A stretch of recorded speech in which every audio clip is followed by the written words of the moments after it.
بسم اللہ الرحمن الرحیم۔ السلام علیکم۔ حضرت امام جعفر صادق علیہ السلام سے منقول ہے کہ حضرت ادریس علیہ السلام کی پیغمبری کی ابتدا یوں ہوئی کہ ان کے زمانہ میں ایک ظالم بادشاہ تھا۔ ایک روز وہ سیر و تفریح کے لیے نکلا۔ اس کا گزر ایک زمین سرسبز پر سے ہوا جو اللہ تعالیٰ کے ایک خالص مومن کی زمین تھی، جس نے دین باطل کو ترک کر کے اہل باطل سے بیزاری اور علیحدگی اختیار کر لی تھی۔ بادشاہ کو وہ زمین پسند آئی۔ وزیروں سے پوچھا یہ کس کی زمین ہے؟ انہوں نے بتایا کہ فلاں مومن کی ہے جو آپ کی رعایا میں سے ہے۔ بادشاہ نے اس کو بلوایا اور اس سے زمین کی خواہش کی۔ اس نے کہا میرے بال بچے تجھ سے زیادہ اس زمین کے محتاج ہیں۔ بادشاہ نے کہا اس زمین کی قیمت لے کر مجھے دے دو۔ اس نے کہا نہ میں فروخت کروں گا اور نہ یوں ہی بلا قیمت دوں گا، اس کا ذکر ہی چھوڑ دو۔ بادشاہ کو غصہ آیا اور اس کے تیور بگڑ گئے۔ اسی حالت میں غضبناک اور متفکر واپس ہوا۔ اس کی ایک زوجہ ازارکا میں سے تھی جس کو وہ بہت چاہتا تھا اور اکثر اس سے مشورہ کیا کرتا تھا۔ جب وہ اپنے دربار میں بیٹھا تو اس عورت کو بلایا۔ اس عورت نے بادشاہ کو بہت غضبناک دیکھا۔ پوچھا اے بادشاہ کون سا ایسا معاملہ ہوا ہے کہ آپ اس قدر غصے میں ہیں؟ بادشاہ نے زمین کا قصہ اس سے بیان کیا۔ اس عورت نے کہا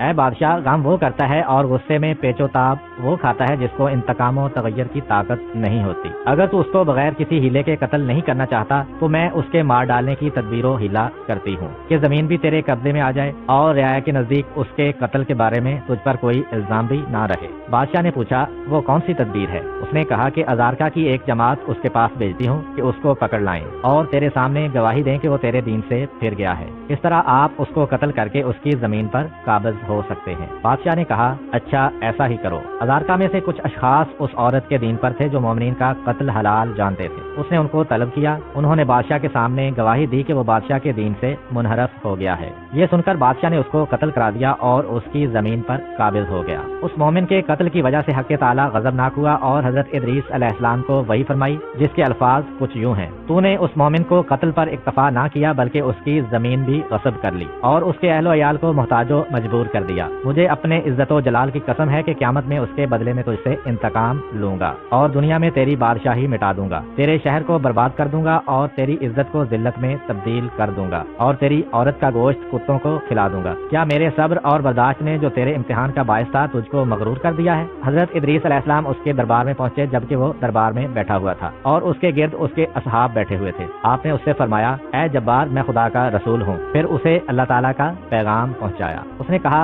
اے ادریس علیہ السلام میرے دربار سے نکل جاؤ، میرے ہاتھ سے اپنی جان نہ بچا سکو گے۔ پھر اس عورت کو بلایا اور ادریس علیہ السلام کی گفتگو بیان کی۔ اس نے کہا ادریس علیہ السلام کے خدا کی رسالت سے خوف مت کر، میں کسی کو بھیج کر ادریس علیہ السلام کو قتل کرائے دیتی ہوں تاکہ اس کے خدا کی رسالت باطل ہو جائے۔ بادشاہ نے کہا ایسا ہی کر۔ حضرت ادریس علیہ السلام کے پیروکاروں میں سے چند اصحاب تھے جو ان کی مجلس میں حاضر ہوا کرتے تھے۔ حضرت ادریس علیہ السلام نے ان کو بھی آگاہ کر دیا تھا جو کچھ خدا نے ان کو وحی کی تھی اور جو پیغام انہوں نے بادشاہ کو پہنچایا تھا۔ وہ حضرت ادریس علیہ السلام کے بارے میں خوفزدہ ہوئے کہ اب حضرت علیہ السلام کو وہ سب قتل کر دیں گے۔ اس عورت نے ازارکا کے 40 آدمیوں کو ادریس علیہ السلام کو قتل کرنے کے لیے بھیجا۔ وہ حضرت ادریس علیہ السلام کے جائے قیام پر آئے جہاں وہ اپنے اصحاب کے ساتھ بیٹھا کرتے تھے، لیکن ان کو وہاں نہ پایا اور واپس چلے گئے۔ حضرت ادریس علیہ السلام کے دوستوں نے دیکھا کہ وہ حضرت علیہ السلام کے قتل کے ارادہ سے آئے تھے تو وہ سب بکھر گئے اور ادریس علیہ السلام سے ملاقات کر کے ان ظالموں کے ارادے سے آگاہ کیا کہ آج 40 اشخاص آپ کے قتل کے ارادے سے آئے تھے اور آپ ہوشیار رہیے گا بلکہ اس شہر سے ہی چلے جائیے۔ حضرت ادریس علیہ السلام اسی روز اپنے اصحاب کو لے کر شہر سے باہر نکل گئے۔ صبح کو خدا سے دعا کی کہ پالنے والے تو نے مجھے اس ظالم کے پاس بھیجا، میں نے تیرا پیغام اس کو پہنچایا، اس نے مجھے قتل کی دھمکی دی اور اب مجھے مار ڈالنے کے در پے ہے۔ خدا نے وہی فرمائی کہ تم اس سے علیحدہ رہو، مجھے اس کے ساتھ چھوڑ دو۔ مجھے اپنی عزت کی قسم ہے کہ میں اپنا حکم اس پر جاری کروں گا اور تمہاری بات اور اپنی رسالت سچ کر دکھاؤں گا۔ ادریس علیہ السلام نے عرض کی پالنے والے میری ایک حاجت ہے۔ خدا نے فرمایا بیان کرو، میں تمہاری حاجت بر لاؤں گا۔ عرض کی جب تک میں نہ عرض کروں ان پر بارش نہ ہو۔ خدا نے فرمایا اے ادریس علیہ السلام ان کے شہر تباہ ہو جائیں گے اور لوگ بھوکے مر جائیں گے۔ ادریس علیہ السلام نے کہا جو کچھ ہو میری تو یہی التجا ہے۔ خدا نے فرمایا اچھا منظور ہے، جب تک تم دعا نہ کرو گے ان کے لیے بارش نہ ہوگی اور میں سب سے زیادہ اپنے عہد کو پورا کرنے کا سزاوار ہوں۔ یہ سن کر ادریس علیہ السلام نے اپنے اصحاب کو آگاہ کیا اس سے کہ جو کچھ خدا سے دعا کی تھی اور جو کچھ جواب ملا تھا، اور فرمایا اے میرے دوستو اس شہر سے دوسرے شہروں میں چلے جاؤ۔ وہ 20 20 اشخاص تھے سب دوسرے شہروں میں متفرق ہو گئے اور تمام شہروں میں یہ مشہور ہو گیا کہ ادریس علیہ السلام نے خدا سے ایسی دعا کی ہے۔ ادریس علیہ السلام خود بھی ایک بلند پہاڑ کے غار میں جا کر پوشیدہ ہو گئے۔ خدا نے ایک فرشتہ کو ان پر موکل فرمایا جو روزانہ شام کو ان کے پاس کھانا لایا کرے۔ وہ حضرت ہر روز دن کو روزہ رکھتے تھے، شام کو فرشتہ ان کے لیے کھانا لاتا تھا۔ ادھر خدا نے اس بادشاہ جبار کی حکومت برباد کر دی، وہ قتل کر دیا گیا، اس کا شہر مٹا دیا گیا اور اس کی عورت کا گوشت کتوں نے کھایا، اس سبب سے کہ اس مومن پر اس نے ظلم کیا تھا۔ پھر اس شہر میں ایک دوسرا ظالم سرکشی کرنے والا پیدا ہوا۔ اسی طرح 20 سال گزرے کہ ایک قطرہ پانی کا نہ برسا۔ اس شہر والے سخت تکلیف و اذیت میں مبتلا ہو گئے، ان کے حالات بہت خراب ہو گئے، وہ دوسرے دور دور تک کے شہروں سے سامان خوراک لانے لگے۔ جب ان کا حال بہت تباہ ہو گیا تو انہوں نے آپس میں مشورہ کیا کہ یہ بلا جو ہم پر نازل ہوئی ہے اس سبب سے ہے کہ ادریس علیہ السلام نے خدا سے دعا کی ہے، خدا سے دعا کی ہے کہ جب تک وہ نہ چاہیں آسمان سے بارش نہ ہو، اور وہ ہم سے پوشیدہ ہو گئے ہیں۔ ان کا پتہ ہم کو نہیں معلوم، لیکن خدا ہمارے اوپر ان سے بہت زیادہ مہربان ہے، لہٰذا ہم کو چاہیے کہ خدا کی بارگاہ میں توبہ کریں کہ اس شہر اور اس کے گرد و نواح میں پانی برسائے۔ غرض کہ انہوں نے موٹے کپڑے پہنے اور اپنے سروں پر خاک ڈالی اور خاک پر کھڑے ہو کر خدا کی بارگاہ میں گریہ و زاری اور توبہ و استغفار کرنے لگے۔ خدا کو ان پر رحم آیا اور ادریس علیہ السلام پر وحی فرمائی کہ تمہارے شہر والے مجھ سے توبہ و استغفار اور فریاد و زارسی کر رہے ہیں، اور میں خدائے رحمان و رحیم اور توبہ کا قبول کرنے والا ہوں، گناہوں کو معاف کر دیتا ہوں۔ میں نے ان پر رحم کیا اور ان کے بارش کے سوال کو پورا کرنے میں کوئی امر مجھے مانے نہیں ہے مگر یہ کہ تم نے مجھ سے سوال کیا تھا کہ جب تک تم دعا نہ کرو بارش نہ کروں گا، لہٰذا اے ادریس علیہ السلام مجھ سے طلب کرو تاکہ میں ان پر بارش بھیجوں۔ ادریس علیہ السلام نے عرض کی، نہیں پالنے والے، میں تو نہیں سوال کرتا۔ پھر وہی ہوئی کہ بارش کی دعا کرو۔ ادریس علیہ السلام نے پھر انکار کیا تو خدا نے اس فرشتہ کو وحی کی جو ان پر کھانا لے جانے کے لیے مقرر تھا کہ ادریس علیہ السلام کے لیے طعام نہ لے جائے۔ جب شام ہو گئی اور کھانا نہیں پہنچا تو ادریس علیہ السلام بھوک سے بے چین ہوئے لیکن صبر کیا۔ دوسرے روز پھر کھانا نہیں آیا تو ان کی بھوک اور تکلیف اور زیادہ ہوئی۔ تیسرے روز بھی جب کھانا نہ ملا تو ان کی بے چینی بہت زیادہ ہوئی اور صبر نہ ہو سکا۔ خدا کی بارگاہ میں مناجات کی کہ پالنے والے، قبل اس کے کہ میری جان میرے جسم سے تو نکالے، میری روزی تو نے بند کر دی۔ تو خدا نے وہی فرمائی کہ اے ادریس علیہ السلام، 3 روز کھانا نہ ملنے سے فریاد کرنے لگے ہو، لیکن اپنے شہر والوں کی بھوک اور تکلیف کی 20 سال تک تم کو متعلق پرواہ نہیں ہوئی۔ میں نے تم کو بتایا کہ وہ بہت تکلیف و مصیبت میں مبتلا ہیں، میں نے ان پر رحم کیا اور میں نے خواہش کی کہ تم بارش کی دعا کرو تاکہ میں ان کے لیے پانی برساؤں، لیکن تم نے دعا کرنے سے بخل کیا، اس لیے میں نے تم کو بھوک کا مزہ چکھایا